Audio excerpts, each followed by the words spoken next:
En effet, c'est lorsqu'il y a une rencontre que quelque chose naît. Et nous sommes faits du ciel et de la terre à l'intérieur de nous-mêmes. Ça existe, ça se rencontre, on vit. Et nous, si nous acceptons prendre cette procédure qui est de Dieu et faire rencontrer aussi le ciel et la terre, nous créons quelque chose. Nous allons prendre le livre de Jean 5, à partir du verset 3, et je lis la parole de Dieu.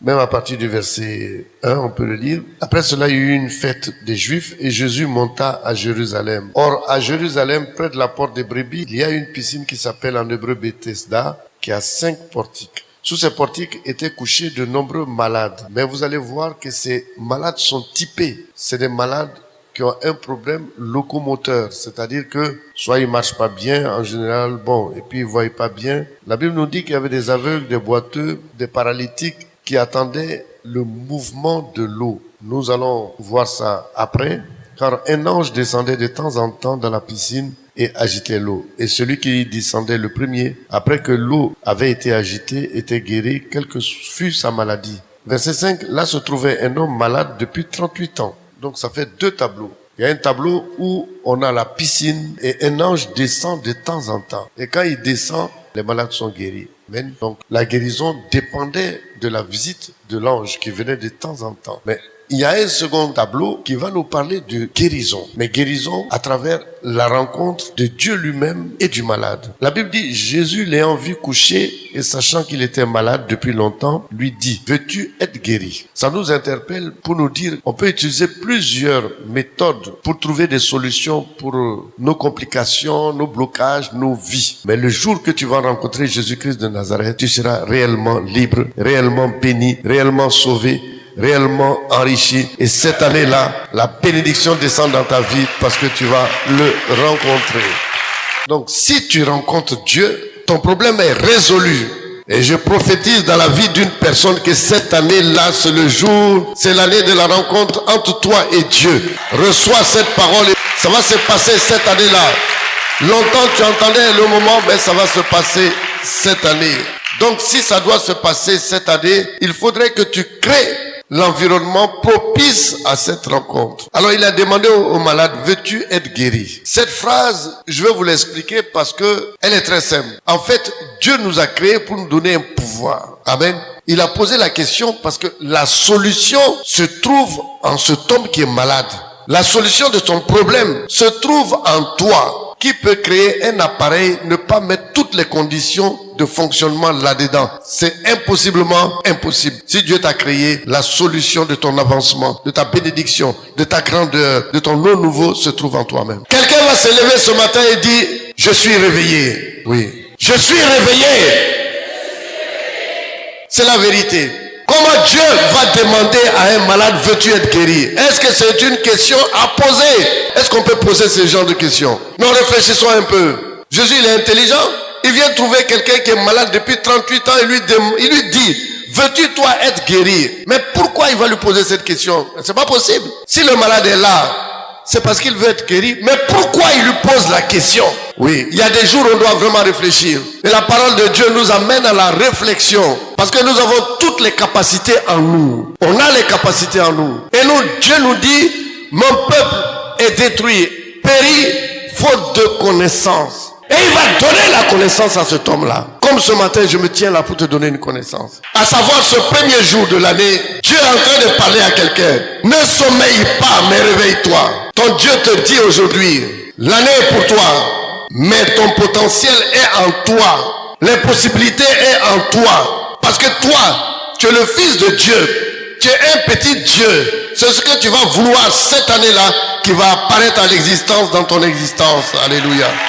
Sinon, c'est aberrant. Réfléchissez vous-même. Comment Dieu va dire à un malade, veux-tu être guéri? Comment Dieu va demander à un pauvre qui n'a pas mangé depuis 3 jours, veux-tu manger? Veux-tu boire? C'est un pléonasme, c'est quelque chose qui ne va pas. Là, quand il a parlé, on doit tous s'arrêter pour dire, mais attends un peu. C'est quoi ça? Qu'est-ce que tu es en train de dire, Dieu? C'est quoi? Tu veux nous montrer quelque chose? Tu veux nous apprendre quelque chose? Effectivement, Dieu veut nous informer en lui disant, veux-tu? Parce que tu peux. Toi-même, tu peux. Donc je suis obligé de te demander, est-ce que tu veux? Parce que la possibilité est en toi. Le malade lui répondit, Seigneur, je n'ai personne pour me jeter dans l'eau, dans la piscine, quand l'eau est agitée, et pendant que j'y vais, un autre descend avant moi. Toujours la même chose. L'homme ne changera jamais. On te demande de dire oui ou non, tu fais discours. Tu fais quoi? Discours. Tout le temps on est en train de parler. Bon. L'année là est une année où on va passer uniquement à l'essentiel. L'essentiel est important. Nous perdons trop de temps à critiquer, à s'occuper des choses qui sont inutiles. Arrêtez tout ça. Ça ne fait qu'assombrir vos vies. Aimez-vous les uns les autres. C'est ça l'essentiel. Tu peux porter secours à quelqu'un, tu portes secours à quelqu'un. Tu ne peux pas, tu continues ton chemin. L'église a trop souffert des critiques, des prises de position. Mais nous ne sommes pas au football ici. Nous ne sommes pas dans un camp de football. Mais nous sommes dans une maison du Père. Et les enfants du Père sont les enfants du Père.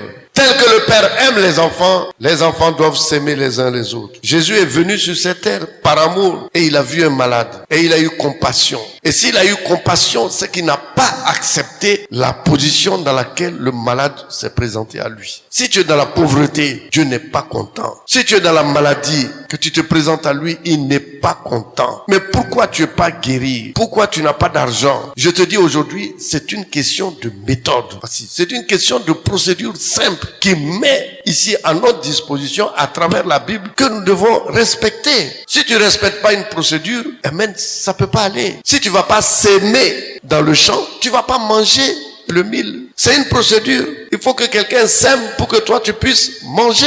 Et toi tu dis je s'aime pas, je m'assois à la maison et personne ne s'aime. On va faire comment? C'est terriblement terrible. Donc quand Dieu met une procédure, c'est à notre avantage. Sinon il vient et dit bon écoutez, amenez tous des casseroles, le ciel ouvre-toi. Mets la nourriture comme ça là-dedans. Et chaque jour, tu viens et mets la nourriture partout. Est-ce que la vie sera agréable? Je ne pense pas. Et je pense que lorsqu'il a mis la procédure en place et que nous-mêmes, on respecte la procédure et on voit les fruits, la bénédiction apparaître, cela nous remplit de joie. Donc, acceptons les méthodes de Dieu. C'est bon pour nous. Et c'est comme cela il a construit sa vie ici. Lève-toi, lui dit Jésus, prends ton lit et marche. Amen. Lève-toi, prends ton lit et marche. Et j'ai dit à une personne, réfléchis. Un malade qui est à terre, qui peut pas se lever, qui est perclus, pendant 38 ans, on le soulève pour faire tout. Jésus dit, lève-toi. La personne se lève. Quand vous avez assisté à des libérations des paralytiques lors d'une croisade, ici on a eu le cas plusieurs fois, vous voyez qu'au début, vraiment, il n'arrive pas à bien marcher parce que les nerfs sont flasques. L'esprit qui le soutient.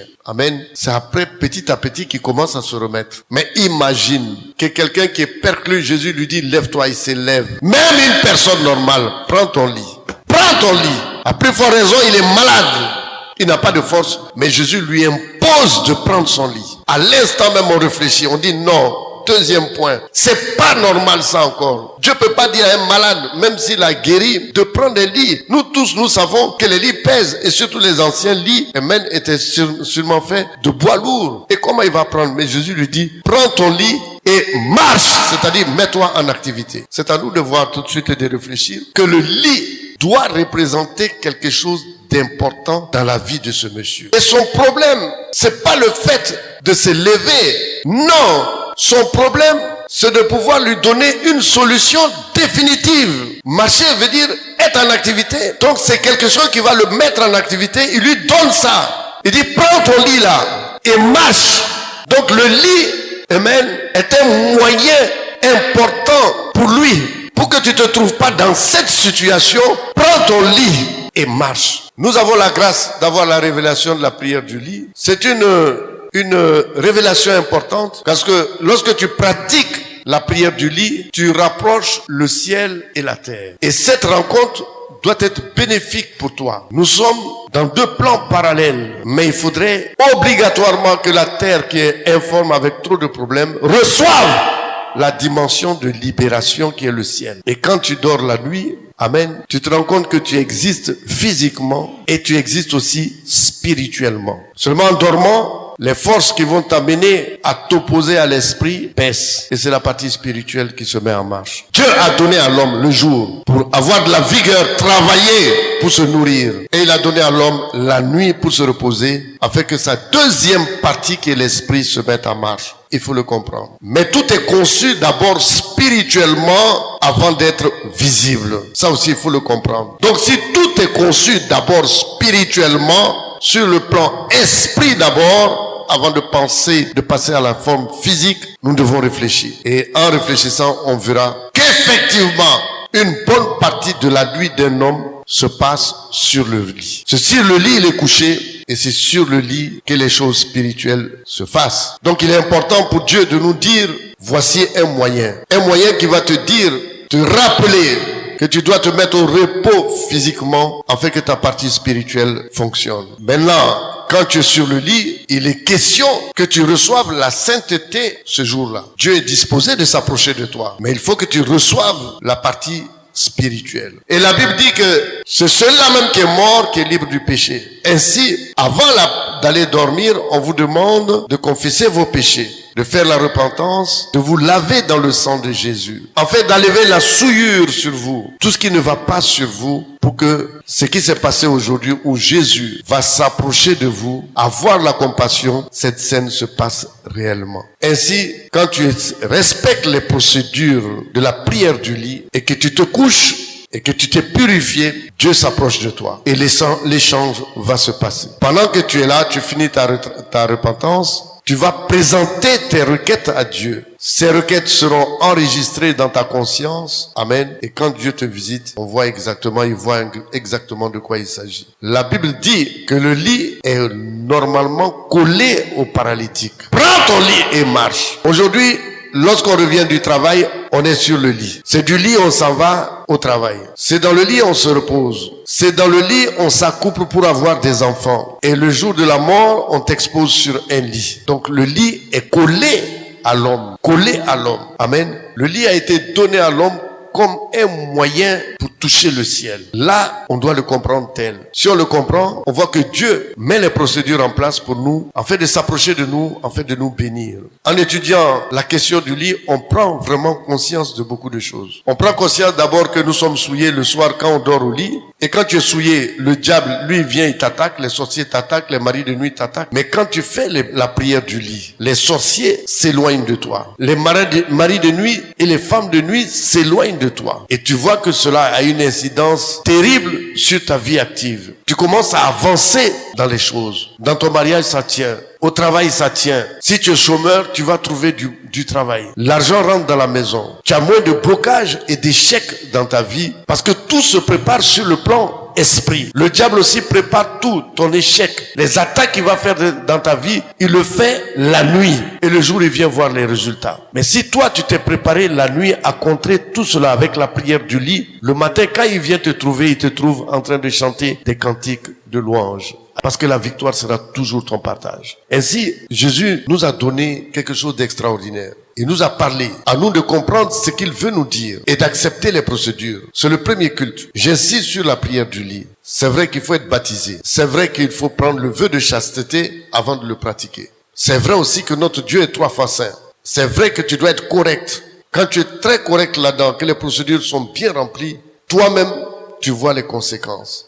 En tout cas, il n'est pas conseillé aux sorciers, lorsque quelqu'un fait régulièrement sa prière de lit, de s'approcher de là-bas. Ce n'est pas bon pour lui. Amen. Amen. Parce qu'il y a un moment donné où il y aura rencontre entre le ciel et la terre. Il y aura un moment donné où il y aura rencontre entre toi et puis ton Dieu, ton Créateur. C'est ainsi que la nuit, quand tu dors, tu fais bien la prière du lit, Dieu te parle. Il te montre beaucoup de choses. Il te parle du passé, du futur. Il est avec toi. Tu sens réellement un suivi. Tu sens que tu n'es pas seul. Tu sens que tu es entouré. Et tu sens que les choses bougent dans ta vie. Que Dieu vous bénisse, que Dieu vous soutienne. Alors, c'est un conseil que je vous donne aujourd'hui. On va pas être très long. On a appris la prière du lit. Amen. Souvenez-vous que Dieu ne parle pas en vain. Il dit à quelqu'un, prends ton lit et mets-toi en activité. Ça veut dire ton activité est rattachée à ton lit. Donc nous tous, nous sommes rattachés au lit. Donc respectez les temps que vous passez sur le lit. Respectez cette procédure du lit. Amen. Mettez ça en exergue dans vos vies, puisque la plupart d'entre vous pratiquent cela dans cette église. Ça ne vous pose aucun problème. Que Dieu vous bénisse, que Dieu vous soutienne.